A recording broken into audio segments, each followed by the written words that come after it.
tignan niyo itong ginagawa ngayon ni Bongbong Marcos. Plano niyang buksan ng usapin tungkol sa joint oil exploration kasama yung China. Samantala, nung panahon ni Pangulong Duterte, ayaw na ayaw nila yan. Kung ano-ano mga sinasabi nila para mapigilan yung plano na magkaroon tayo ng sarili nating pagkukuhanan ng langis dahil nakita na ni Pangulong Duterte nung panahon na siya presidente ng kanyang administrasyon, dahil yung Russia ay isa sa mga kinukuha natin ng langis at nagkaroon ng gulo kasama yung Ukraine. So naisip ni Pangulong Duterte na magkaroon ng joint oil exploration kasama ang China para matugunan yung magiging kakulangan natin kung sakasakaling sumiklab ng matagal at magkaroon nga ng kakulangan sa supply ng petrolyo. So naisipan niya ni Pangulong Duterte. Ngayon pa lang kumikilos si Bongbong Marcos para tugunan yung problema natin sa supply ng langis. Dahil itong joint exploration, binubuksan niya ngayon yung issue dahil ito ay napapanahon na raw dahil nga sa tumitindi nga yung sigalot doon sa Middle East at ang presyo talaga ng gasolina ay sumisirit na. So ngayon pa lang po kumikilos si Bongbong Marcos para tugunan yung problema natin sa supply ng langis. So ito, panoorin po natin itong balitan to, pero siyempre bago ang lahat, kung hindi ka pa nakasubscribe sa Makapili TV, baka naman pwedeng pakipindot po muna yung subscribe button at the same time palike na rin po ng video, wala naman pong bayad dyan, kaya pindot na. So ito, panoorin po natin. Sinabi ng Embahada ng China na may malalim ng pag-uusap ang Pilipinas at China para sa joint oil and gas development sa West Philippine Sea. Bukas nila ang China sa kooperasyon, kasunod ang pahayag ni Pangulong Bongbong Marcos na baka may rason na para sa joint exploration. Nakatutok si Ivan Mayrina. Mataas ang tensyon sa pagitan ng Pilipinas at China pagdating sa agawan ng teritoryo sa West Philippine Sea. Pero dahil sa nangyayaring kaguluhan sa Middle East at sa pagkukumahog ng maraming bansa para matiyak ang supply ng langis, isang kasunduan ang maaaring mabuo sa pagitan ng Pilipinas at China, ayon mismo kay Pangulong Bongbong Marcos. Sa isang pahayag na inilabas ngayong araw, sinabi ng Chinese Embassy na ang pagsantabi sa hindi pagkakasundo at pagtahak sa joint development ang tamang landas para sa kapayapaan sa South China Sea na pakikinabangan ng mga bansa sa rehiyon at sa kanilang mga mamamayan. Buti na lang itong China, mabait pa rin eh. Mabait pa rin sa Pilipinas. Kasi sa dami-dami ng ginawang paninira ng administrasyon ni Bongbong Marcos, yung mga nakapaligid sa kanya, tulad nila ni Tariela, nila Carpio, ng mga Dilawan, ng mga sympathizer ng NPA, di ba? Lahat sinasabi, kailangan anti-China tayo lahat. Huwag tayo maging pro-China. Kung ano yung mga propagandang inilalabas nila tungkol sa China, ito pa rin ng China, isinasantabi yung mga hindi magandang mga pagkakaunawaan ng dalawang bansa para lang matuloy yung joint exploration, di ba? So, nakikita natin dito yung China na kahit na binababoy sila ng administrasyon ni Bongbong Marcos, willing pa rin silang tumulong para matulungan yung ating bansa para lang sa maliit na bagay na alam niyo yun, yung sa China kasi hindi naman hindi sa kanila yun magbe-benefit ng sobra-sobra dahil meron talaga silang supply. Nakakakuha sila sa Iran, meron silang safe passage. Yung Pilipinas, 'di ba? Tayo nabubuhay sa kaka-import ng mga petrolyo, supply ng petrolyo. So, mas maraki ang pakinabang ng Pilipinas kaysa dito sa China, pero willing pa rin tumulong yung China sa atin.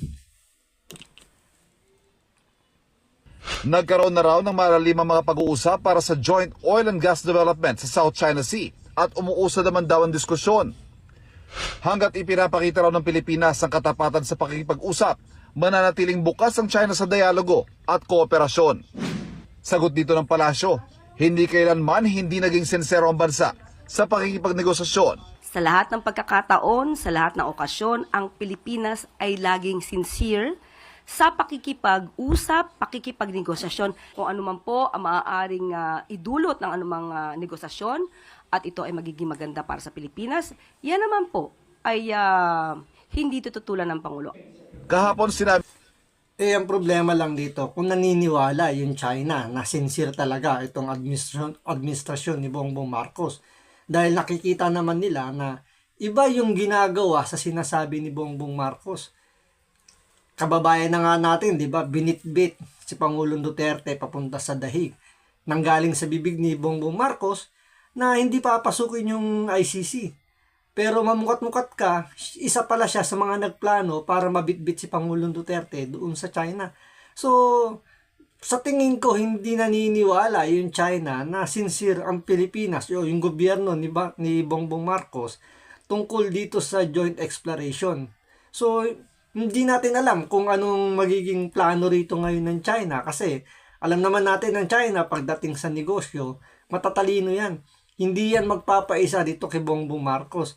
Kaya medyo may alinlangan tayo dito na medyo malaki yung posibilidad na hindi matutuloy dito sa administrasyon ni Bongbong Marcos itong planong oil joint exploration na ito. Possible siguro kung si Pangulong Sara Duterte na yung uupo, most likely halos na siguro yan, magiging done deal na yan. Dahil alam nila na merong political will si Pangulong Sara Duterte compare dito kay Bongbong Marcos.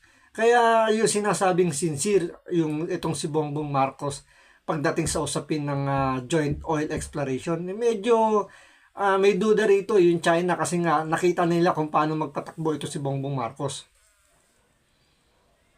kahapon sinabi ni Foreign Affairs Secretary Tess Lazaro na wala pa nagaganap na joint exploration sa China sa kasalukuyan, pero maaaring napipinto na raw ito. Hindi nga lang malinaw hanggang ngayon kung paano ito mangyayari. Gayon itong 2023 lang ay pinawalang bisa ng Korte Suprema ang Joint Maritime Seismic Undertaking sa pagitan ng China, Pilipinas at Vietnam dahil labag umano ito sa konstitusyon na nagbabawal sa mga kumpanyang pag-aari ng mga dayuhan na i-explore ang likas na yaman ng bansa. Inanunsyo naman ng Pangulo ngayong hapon lang ang matagumpay na isinagawang drilling at testing sa Camago 3, isang deepwater well na bahagi ng Malampaya Phase 4 project ng gobyerno. Ano naman ang ibig sabihin nito para sa inyo?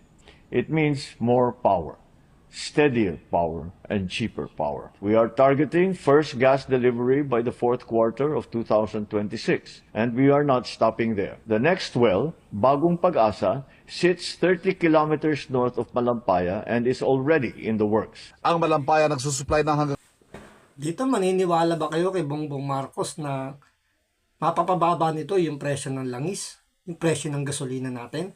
Ito, ano lang to, pabalat kayo lang to ni Bongbong Marcos na meron silang ginagawa o merong nangyayaring, kumbaga nagtatrabaho si Bongbong Marcos para mapabuti yung buhay natin ngayon. Pero in reality, hindi naman nararamdaman yan ng mga ordinaryong Pilipino yung pagkakatuklas niyang malampaya. Meron nandyan yung malampaya talaga natin. Pero yung mga nakukuha natin mga natural gas dyan, hindi naman talaga siya yung nagagamit as a substitution sa mga ginagamit nating gasolina, crudo, diesel, 'di ba? Nagagamit lang 'yan para sa mga energy sa mga kuryente natin, pero hindi naman siya talaga nakakapag-supply nationwide. Meron lang talaga siyang specific na lugar na nabibigyan ng supply, pero hindi talaga yung buong Pilipinas. Kaya nakadepende pa rin tayo sa mga ini-import natin na mga coal fuel para sa mga generator para makapag-produce ng electricity. Kaya ang ending, hindi rin mararamdaman ng mga Pilipino yung pinagmamalaki ni Bongbong Marcos tungkol dyan sa malampaya na yan. Oo, kahit paano nakakapagbigay ng dagdag supply, pero hindi talaga siya yung mararamdaman natin.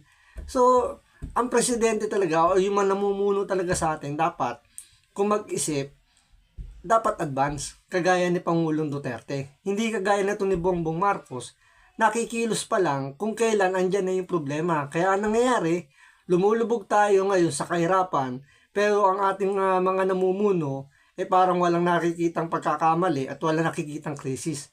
Kaya nga sabi ni Manang Claire Castro, wala tayong krisis dahil may supply pa rin naman tayo ng mga gasolina, pero hindi nila nakikita na patuloy pa rin sumisirit yung presyo ng mga gasolina at talagang ramdam na po ng ating mga mamamayan, ng ating mga kababayan natin, lalong-lalo na yung mga gumagamit ng mga transportasyon, especially yung mga jeepney driver, tricycle driver, mga motor taxi, mga delivery rider, lahat po nararamdaman na yung hirap ng taas presyo ng mga gasolina.